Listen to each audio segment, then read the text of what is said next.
नमस्कार। Defence page में आपका स्वागत है। आज की टॉप हेडलाइंस कुछ इस प्रकार है। चीन का overhyped career killer DF-21D।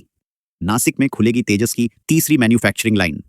Bharat जल्द लॉन्च करेगा 50 से ज्यादा नेवल वॉरशिप्स।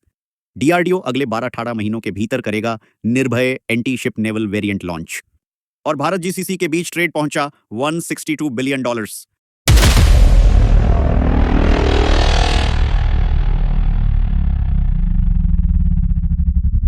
Headline number 1। चीन की DF-21D मिसाइलें भारतीय एयरक्राफ्ट कैरियर्स के लिए एक गंभीर खतरा है। यह दावा कितना सच है? आइए इस विषय को गहराई से समझें। एक चलते हुए एयरक्राफ्ट कैरियर को निशाना बनाना बेहद जटिल काम है। इसके लिए वास्तविक समय में सटीक जानकारी की आवश्यकता होती है। चीन के पास सैटेलाइट्स हैं, लेकिन उनका डेटा ट्रांसमिशन तत्काल नहीं होता। सैटेलाइट डेटा में त्रुटियां भी होती हैं, जो टारगेट को सटीक रूप से ट्रैक करने में बाधा डालती हैं। ड्रोन या एयरक्राफ्ट्स का उपयोग भी कई समस्याओं से ग्रस्त है। इनकी स्पीड सीमित होती है और कम्युनिकेशंस में बाधाएं आ सकती हैं। Over the horizon targeting radar भी पूर्ण समाधान नहीं है। ये कम रिजोल्यूशन के साथ काम करते हैं और मुख्य रूप से मिसाइल या एयरक्राफ्ट का पता लगाने के लिए डिजाइन किए गए हैं, न कि सी वेसल्स को निशाना बनाने के लिए। DF-21D मिसाइल की अपनी सीमाएं भी हैं। इसकी लिमिटेड ऑपरेटिंग पीरियड है और इनिशियल फेज में ही टारगेट की जानकारी अपडेट करनी पड़ती है। मिड कोर्स स्टेज में यह अपना रास्ता नहीं बदल सकती। इसका फाइनल वेलोसिटी भी मॉडर्न मिसाइल डिफेंस सिस्टम्स के लिए बहुत तेज नहीं है। एक एयरक्राफ्ट कैरियर अपनी गतिशीलता के कारण और भी डिफिकल्ट टारगेट बन जाता है। जब तक मिसाइल अपने फाइनल स्टेज में पहुंचती है, तब तक कैरियर अपनी स्टार्टिंग पोजीशन से काफी दूर जा चुका होता है। DF-21D की इफेक्टिवनेस के सीमित प्रमाण हैं। 2020 में किए गए टेस्ट में एक मिसाइल कोस्ट पर ही गिर गई थी। फिक्स्ड टारगेट को मारना और समुद्र में चलते जहाज को मारना, इन दोनों में बहुत अंतर है। निष्कर्ष में, हालांकि DF-21D एक संभावित खतरा है, लेकिन यह कोई इनविंसिबल वेपन नहीं है।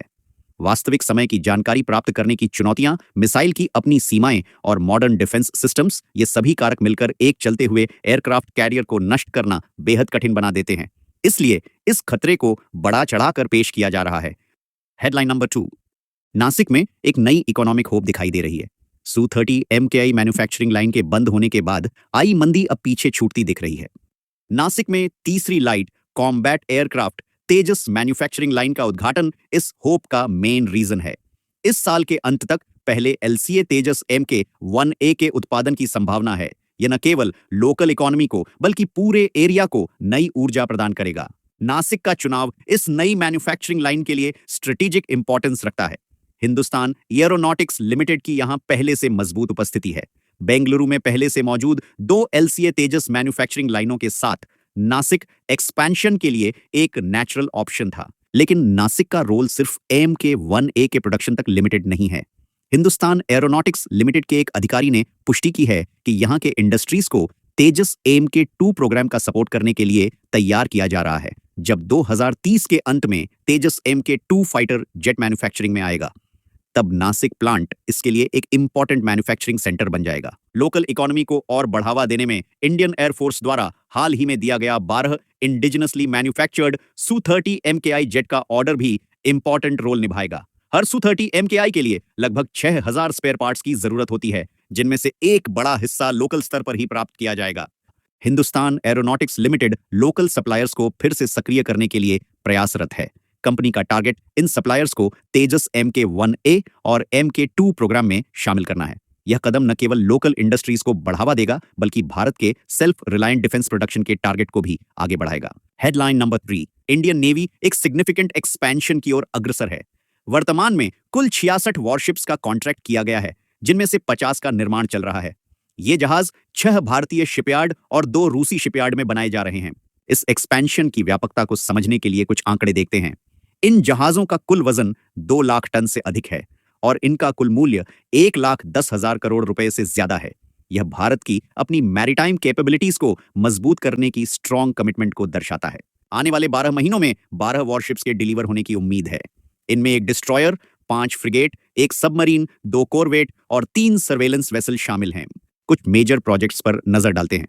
विशाखापत्तनम सीरीज का अंतिम डिस्ट्रॉयर सूरत सी ट्रायल से गुजर रहा है। नीलगिरी सीरीज के फ्रिगेट नीलगिरी और उदयगिरी भी जल्द ही सर्विस में शामिल होंगे। तलवार सीरीज के 2 फ्रिगेट रूस में बन रहे हैं, जबकि 2 का निर्माण भारत में हो रहा है। कलवरी सीरीज की छठी और अंतिम सबमरीन वार्कशीर की डिलीवरी दिसंबर 2024 तक होने की उम्मीद है।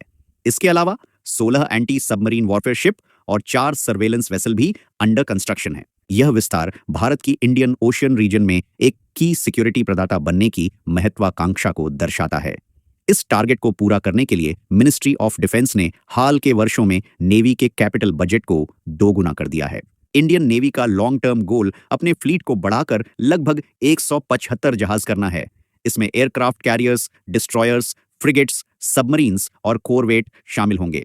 साथ ही navy indigenous weapons and technology development पर भी ध्यान केंद्रित कर रही है। इस एक्सपेंशन के साथ इंडियन नेवी अपनी मैरिटाइम कैपेबिलिटीज को मजबूत करने और रीजनल सिक्योरिटी में इंपॉर्टेंट रोल निभाने के लिए तैयार है। और अगर आप यहां तक वीडियो देख चुके हैं तो कृपया इस वीडियो को लाइक और चैनल को सब्सक्राइब जरूर करें। हेडलाइन नंबर 4, भारत की डिफेंस कैपेबिलिटीज में एक नया चैप्टर लिखा जा रहा है। डीआरडीओ का advanced defence establishment Nirbhay missile programme में सिग्निफिकेंट प्रोग्रेस कर रहा है। निर्भय एक लॉन्ग रेंज की क्रूज मिसाइल है जो लैंड, सी एंड एयर से लॉन्च की जा सकती है। Land based and earlier ITCM versions की सफलता के बाद अब नेवल वर्जन पर काम चल रहा है। आने वाले समय में निर्भय के शिप से लॉन्च किए जाने वाले एंटी शिप वर्जन पर ध्यान केंद्रित किया जाएगा। इसे एक फ्रंटलाइन वॉरशिप के साथ इंटीग्रेट किया जाएगा और आगे के डेवलपमेंटल टेस्ट किए जाएंगे।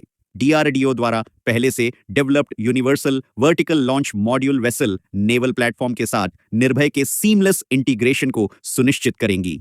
यूवीएलएम वेसल्स के सक्सेसफुल इंटीग्रेशन के बाद अगले 1.5 साल के भीतर एंटी शिप वर्जन का टेस्ट किया जा सकता है।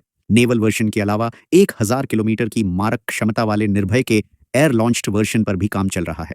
इन डिफरेंट वर्जन्स का सफल विकास भारत को एक सिग्निफिकेंट लॉन्ग डिस्टेंस का हथियार प्रदान करेगा। लैंड बेस्ड वर्जन देश की डिफेंस कैपेबिलिटी को मजबूत करेगा, जबकि naval and anti ship versions Indian navy को मैरीटाइम एक्सपीडिशंस में स्ट्रेटेजिक बढ़त देंगे। निर्भय मिसाइल प्रोग्राम भारत की सिक्योरिटी एंड डिफेंस कैपेबिलिटीज को और मजबूत करेगा। हेडलाइन नंबर 5, भारत और गल्फ कोऑपरेशन काउंसिल के देशों के बीच व्यापार संबंध नए शिखर पर पहुंच रहे हैं। पिछले साल यह बायलैटरल ट्रेड $162 बिलियन तक पहुंच गया है। यह फिगर दोनों पक्षों के बीच बढ़ते इकोनॉमिक कोऑपरेशन का प्रतीक है। मिनिस्ट्री ऑफ एक्सटर्नल अफेयर्स के आंकड़ों के अनुसार जीसीसी देश अब भारत के टोटल ट्रेड में 15% का योगदान देते हैं। इस क्षेत्र में energy, defence, security and health जैसे इंपॉर्टेंट एरियाज में तेजी से विकास हो रहा है। भारत जीसीसी देशों को विभिन्न उत्पादों का निर्यात करता है। इनमें food processing, jewellery, synthetic fibres and yarns, textiles, pharmaceuticals, engineering goods and chemical products शामिल हैं। इन निर्यातों में लगातार वृद्धि देखी जा रही है। भारत और गल्फ कंट्रीज के बीच कल्चरल एंड बायलैटरल रिलेशंस भी मजबूत हैं। विशेष रूप से ऑयल इंपोर्ट में वृद्धि के कारण इकोनॉमिक रिलेशंस और भी गहरे हो रहे हैं। फिस्कल ईयर 22 में रूस यूक्रेन वॉर और कोविड-19 के बाद मांग बढ़ने से इन रिलेशंस में उल्लेखनीय वृद्धि हुई है। गवर्नमेंट स्टैटिस्टिक्स के अनुसार जीसीसी देश भारत के ऑयल इंपोर्ट में लगभग 35% और गैस इंपोर्ट में 70% का योगदान करते हैं। 21-22 में जीसीसी से भारत का कुल कच्चा तेल इंपोर्ट लगभग $48 बिलियन था। इसी अवधि में एलएनजी और एलपीजी इंपोर्ट लगभग $21 बिलियन था।